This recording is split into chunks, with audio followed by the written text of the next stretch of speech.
좌우 앞뒤에 계신 분들과 한번 이렇게 인사했으면 좋겠습니다. 이번 한 주도 수고 많으셨습니다.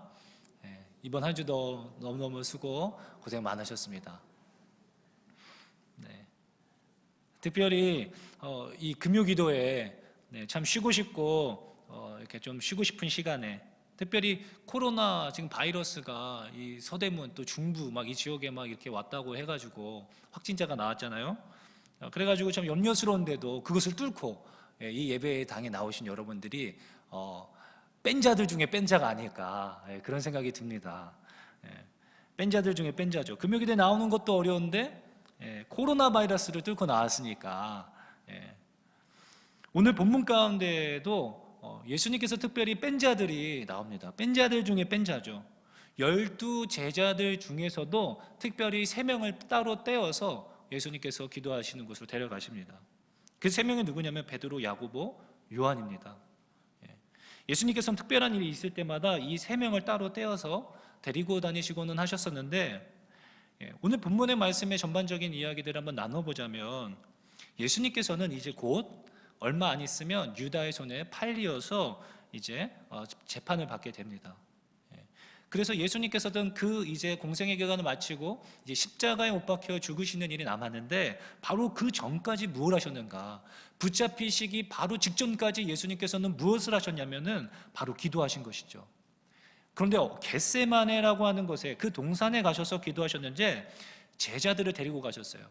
제자들을 따로 12명의 제자들을 데리고 가셔서, 그리고 너희들은 잠시 여기 앉아 있어라 하시고 베드로, 야고보, 요한 이 3명만 따로 데리고 가셔서 이렇게 말씀하시는 것입니다. 34절 말씀해 보니까 말씀하시되 내 마음이 심히 고민하여 죽게 되었으니 너희는 여기 머물러 깨어 있으라 하시고, 마태복음에서는 예수님께서 이렇게 말씀하세요. 나와 함께 깨어 있으라, 나와 함께 깨어 있으라 라고 기록되어 있습니다. 그러니까 어감을 좀 살려보자면, 얘들아, 특별히 아끼는 제자 3명에게만 말씀하시는 거예요. 얘들아, 사실은 내가 지금 너무너무 힘들다, 내가 너무너무 죽을 정도로 힘들어. 그러니까 나랑 좀 같이 있어줘. 이 이야기인 것이죠. 그리고 예수님께서 함께 좀 머물러 있으시다가 조금 떨어진 곳에 가셔서 기도하시기 시작하신 것입니다. 제자들은 당시 상황의 심각성을 충분히 인지하였을 것입니다. 왜냐하면 예수님의 기도 소리가 평소와는 달랐었고 너무 간절히 기도하신다는 느낌이 드는 것이죠. 그런데 그뿐만 아니라 예수님께서 요즘 말씀하셨던 것들, 지금 이 겟세마네 동산에 오기 전까지 예수님께서 하셨던 말씀들이 너무 의미심장한 말들이 많았던 거예요. 뭐라고 말씀하셨냐면은 바로 오시기 직전까지 계속 어떤 말들을 줄곧 하셨냐면, 내가 이제 곧 너희들 중에 한 사람의 손에 의하여서 팔리게 될 거야. 그리고 내가 곧 많은 고난을 당하고 죽임당하게 될 거야. 하지만 염려하지 말아라, 내가 3일 후에 다시 부활할 거야. 그리고 이건 내가 너에게 주는 내 몸이야, 이걸 먹어라. 그리고 이건 내가 너희들을 위하여서 흘리는 내 피야, 이거 너희들 마셔야 돼.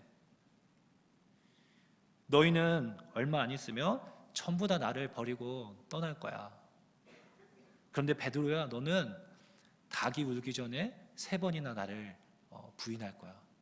그리고 저주까지도 할 거야. 그리고 나셔서 지금 산에 올라가신 것입니다. 같이 기도하자고.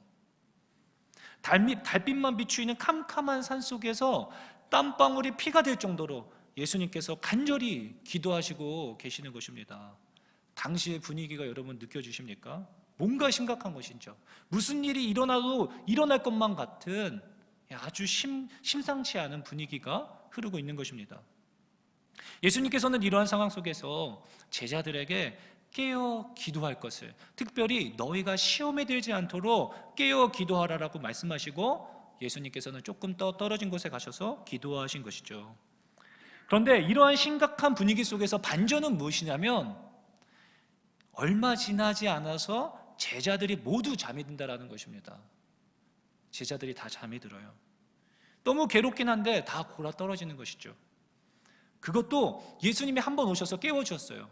야, 너네들 어떻게 잠깐 1시간도 이렇게 깨어있지 못하냐, 같이 좀 나를 위해서 기도해줘 하고선 또 떠나셨는데 또 잠이 든 것입니다.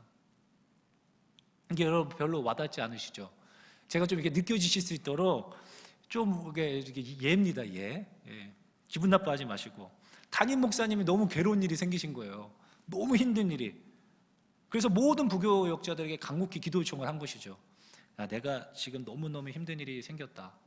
나를 위해서 좀 기도해 줘. 근데 막 담임 목사님 막 땀을 뻘뻘 흘리시면서 막 기도하시고 계신 거죠. 그런데 그때 특별히 이제 백두현 목사님과 이용희 목사님 그리고 박성열 목사님 3명만 따로 본당으로 부르셔가지고 사실 있잖아 하면서 속마음을 얘기하신 거예요. 내가 이런 일이 있는데 너무너무 힘들다. 나를 위해서 좀 기도해 줄 수 있겠냐?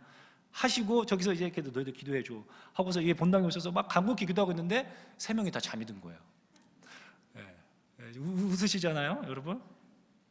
뭐 이런 느낌입니다. 얼마나 조금 막 괘씸하기도 하고 막 마음도 상하고 그럴 수 있잖아요. 그러니까 예수님 지금 너무 슬픈 거예요. 예수님 너무 슬프고 힘드신 겁니다. 너무 외로우신 것이죠. 베드로와 야고보와 요한을 데리고 가실새 심히 놀라시며 슬퍼하사 심히 놀라시며 슬퍼하시고 계시는 것입니다. 예수님께서. 그런데 한켠에서는 가장 아끼던 제자들과 마음을 나누고 기도 요청을 했지만 다 잠이 들어버렸어요. 깨워주고 가셨는데도 다시 잠이 들었습니다. 이게 결코 남 이야기 같지 않지 않습니까? 성경은 계속하여 우리에게 앞으로의 시간들을 경고하고 있습니다. 너희들 이 혼미한 세대 가운데 정신을 차리고 근신하여 깨어 기도할 것을 우리에게 계속적으로 명령하고 있지만 우리는 계속 잠이 오는 것이죠. 계속 피곤해서 잠을 이기지 못하고 있는 상황이 있는 것입니다. 계속 잠이 와요. 예수님이 우리에게 마치 말씀하시는 것 같지 않으십니까? 너희들 지금 시국이 어떤 시국인데 1시간도 깨어서 기도하지 못하느냐. 제가 청년 사역을 하면서 어려움을 느끼는 부분 중에 하나가 이것입니다. 청년들이 너무 다 지쳐 있어요. 다 너무 피곤한 것이죠. 그렇다면 왜 그런가? 우리는 도대체 왜 이렇게 피곤하고 왜 이렇게 졸린 것인가 생각해 봐야 할 것 같습니다. 오늘날 많은 현대인들이 왜 이렇게 항상 지쳐 있을까요? 그리고 피곤할까요? 기도는 해야 하는데 오늘 본문을 통하여서 그 이유를 살펴보고 다시 한번 심기일전할 수 있는 은혜가 저와 여러분들에게 있기를 예수님의 이름으로 소원합니다. 저는 오늘 내가 졸린 이유, 오늘 본문을 통하여서 총 2가지로 정리해 보았습니다. 첫 번째는 무엇일까요? 설교 전에도 이렇게 제목 가지고서 제가 괴로움을 겪었던 적이 없는 것 같습니다. 막 부목사님과 다른 여러 사람들이 왜 졸린 거예요? 왜 졸린 겁니까?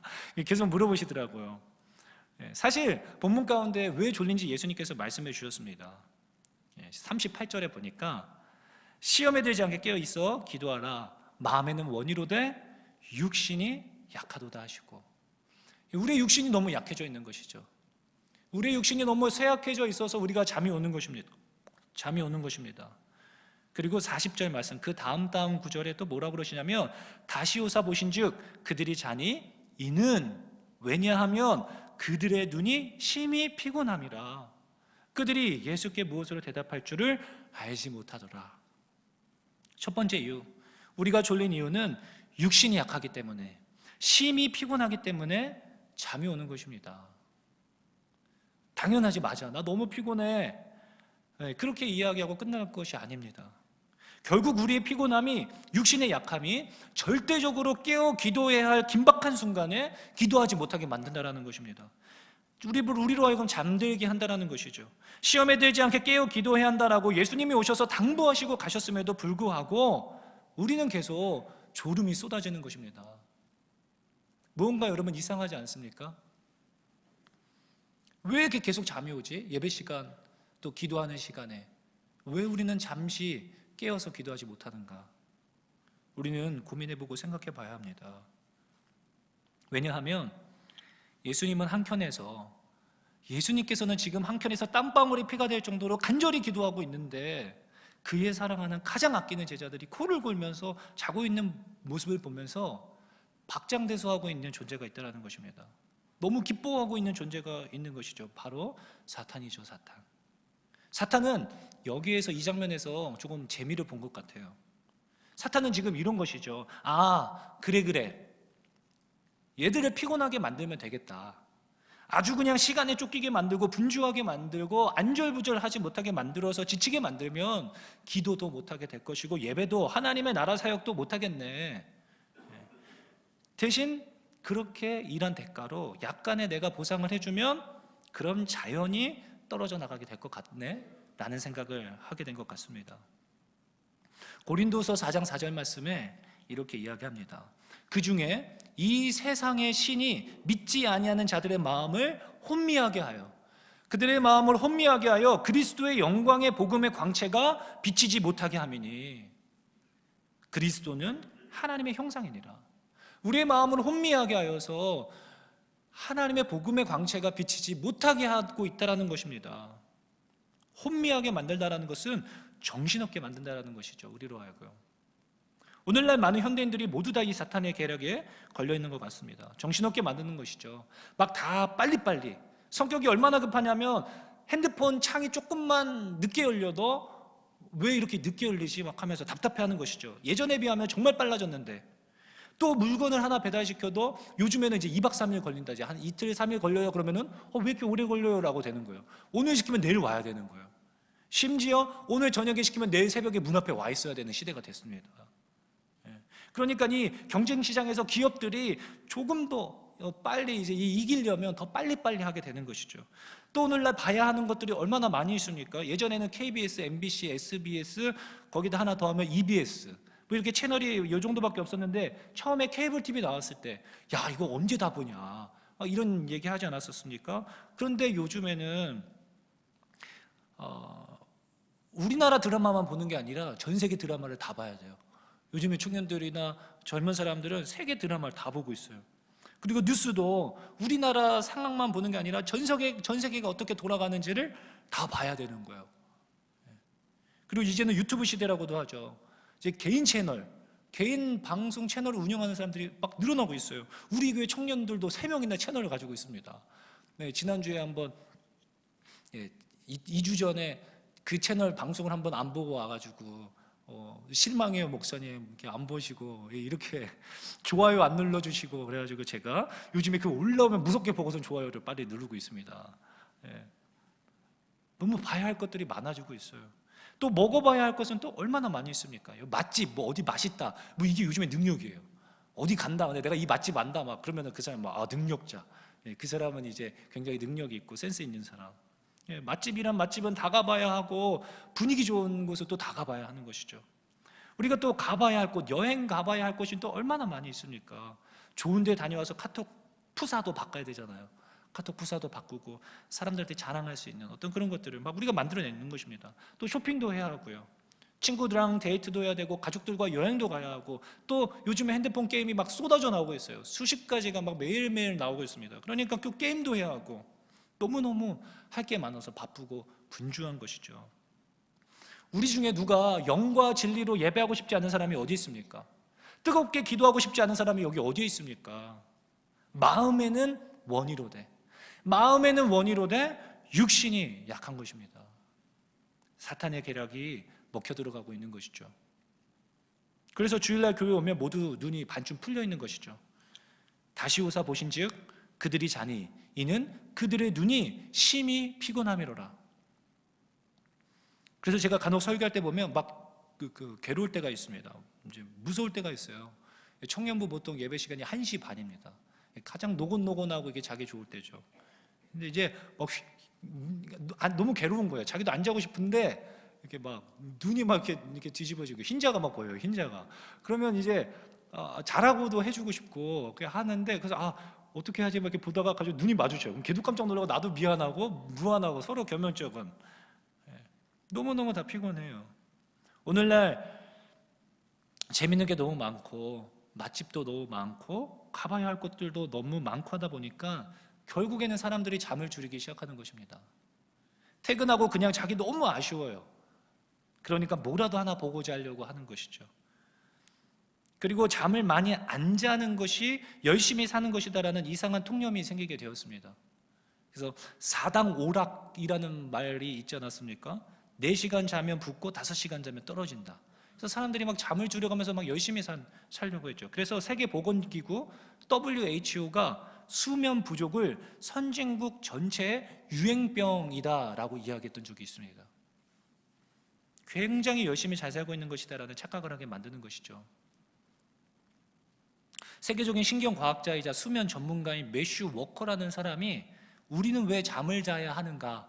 라는 책을 썼는데요. 제가 이제 그 책을 보니까 모든 선진국을 통틀어서 3분의 2인 사람들이 하루 평균 권장 수면 시간인 8시간을 채우지 못하고 있다고 합니다.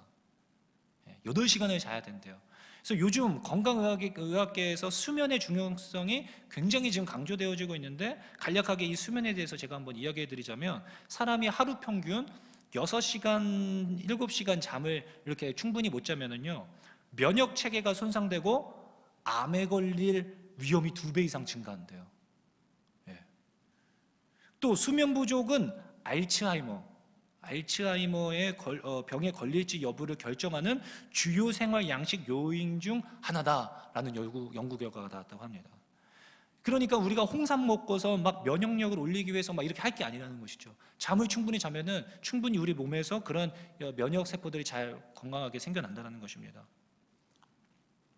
이런 거 얘기하니까 되게 눈이 반짝반짝 거리시는데, 조금만 더 이 잠에 대해서 설명을 드리자면, 잠을 짧게 자면 관상동맥이 막힌대요. 관상동맥, 이게 뭔지 모르겠지만, 그리고 허약해져서 심혈관 질환, 뇌졸중, 우혈성 심장 기능 상실로 이어져서 심장마비 같은 것도 올 수 있게 된다고 합니다. 또 수면 부족은 정신적으로도 영향을 끼치는데, 잠을 계속 설치면은 우울증과 불안 증상들이 나타나게 된다고 합니다. 또 요즘에 청년들 이렇게 있는데, 다이어트 중이신 분들 잘 들어보세요. 뭐냐면 어른아이 할 것 없이 수면 부족에 시달리면 체중이 늘어나게 된다고 합니다. 왜 그러냐면 포만감을 느끼게 하는 세포들이 억제되어진대요. 잠을 잘 못 자면. 그럼 계속 먹게 되는 것이죠. 포만감이 안 드니까. 결론적으로 수면 부족은 삶의 질을 더 나쁘게 만들 뿐만 아니라 결국 수명도 짧아진다는 것입니다. 그래서 최소 7시간은 자야 하고 8시간은 자야 된다는 것이죠. 그런데 요즘에 이렇게 자는 사람들이 많지가 않습니다. 운동하고 좋은 약 먹고 이렇게 하는 거 중요하죠. 그런데 운동을 한 주 쉬고 약을 한 주 안 먹는다라고 해서 우리 몸에 이상 증상이 나타나지는 않습니다. 그런데 잠을 하루만 좀 잘 안 자도 바로 증상들이 나타나죠. 잠은 이 정도로 우리 육체와 밀접한 관계가 있습니다.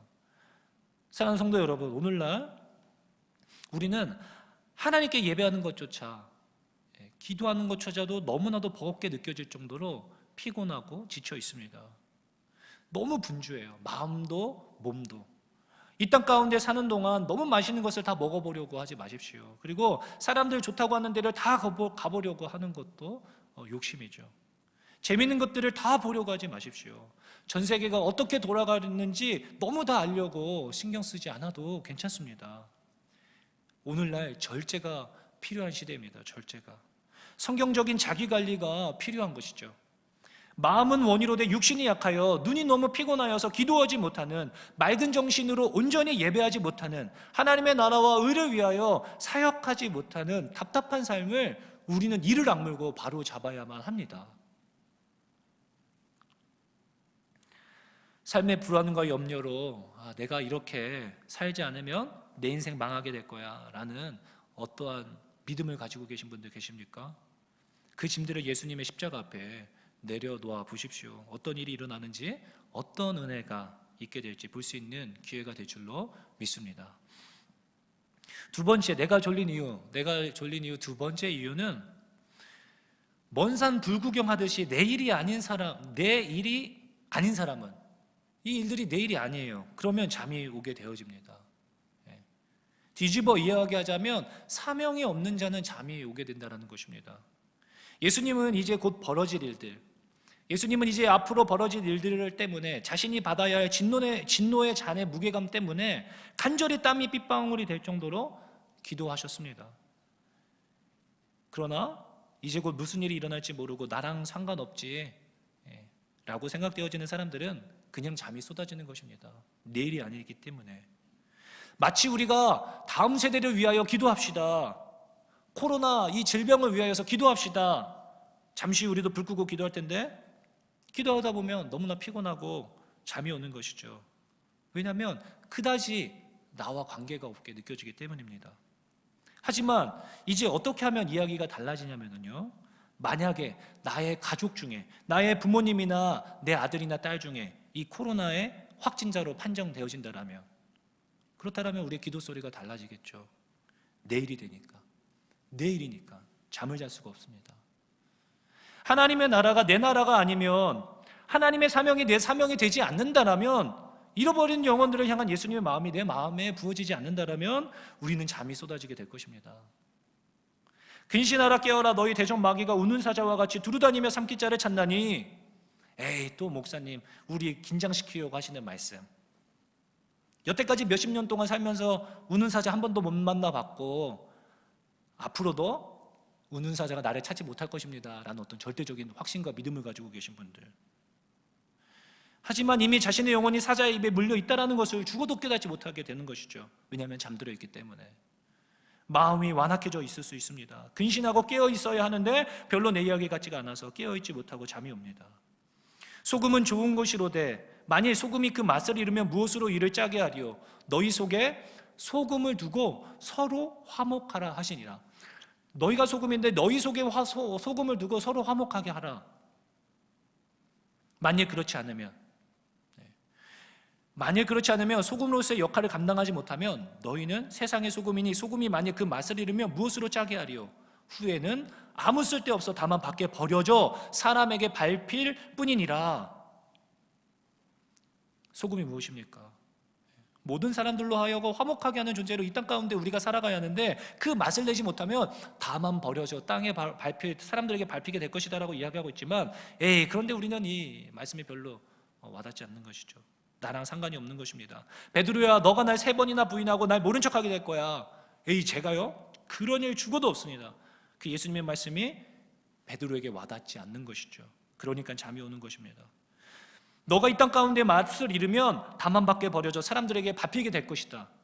설마요? 제가요? 나랑 상관없는 이야기같이 느껴지기 때문에 잠이 오는 것입니다. 마지막 때가 얼마 남지 않았다고 마지막 때에 믿음 있는 자를 몇이나 볼 수 있겠느냐? 예수님이 말씀하셨습니다. 도적같이 심판의 날이 이를 테니 너희는 항상 깨어 있어야 하며 신랑이 언제 올지 모르니 너희는 등불을 준비하고 있어야 한다. 주인이 언제 올지 모르니 내가 내게 맡긴 소유를 잘 관리하고 책임져야 한다라고 몇 번이라도 말씀하셨지만 우리는 나와 상관없는 일이기 때문에 잠이 쏟아지는 것이죠. 하지만 예수님께서는 그에게 맡겨진 사명 때문에 결코 잠들 수 없으셨습니다. 부르짖어 기도함으로 사명을 온전히 감당할 수 있게 하여 달라고, 하나님의 뜻을 온전히 이루어갈 수 있는 사람이 될 수 있게 해달라고 간절히 기도하셨습니다. 사명이 없고 나에게 맡겨주신 하나님의 사명을 발견하지 못한 사람들은 끝없이 무기력해지게 될 것입니다. 그 무기력을 달래기 위해서 무엇인가 하려고 하지만 금세 공허해지고 무기력해지기 일쑤일 것입니다. 사랑하는 성도 여러분, 사명자가 되십시오. 하나님의 사건이 내 사건이요 하나님의 뜻이 내 뜻이 되어서 하나님의 마음을 시원케 해드리는 가슴 뛰는 사명자가 되어야 할 것입니다. 오늘 주님께서 매일매일 내게 새날을 허락하시는 이유가 무엇인가? 하나님께서 나를 이 땅 가운데 태어나게 하신 목적이 무엇이지? 우리 생각해 봐야 합니다. 그냥 우연히 이 땅 가운데 태어난 사람은 단 한 사람도 없습니다. 무엇인가 거대하고 원대한 것을 생각하지 마십시오. 오늘을 충실히 살아내는 것, 지금 내가 만나고 있는 사람들, 내 곁에 있는 사람들, 내가 오늘 무엇으로 하나님을 기쁘게 해드릴 수 있을까? 내가 소금이 되어서 나로 인하여서 내 주변에 있는 모든 사람들이 화목하게 할 수 있는 일은 내가 할 수 있는 게 무엇이 있을까? 고민해 보는 것이죠.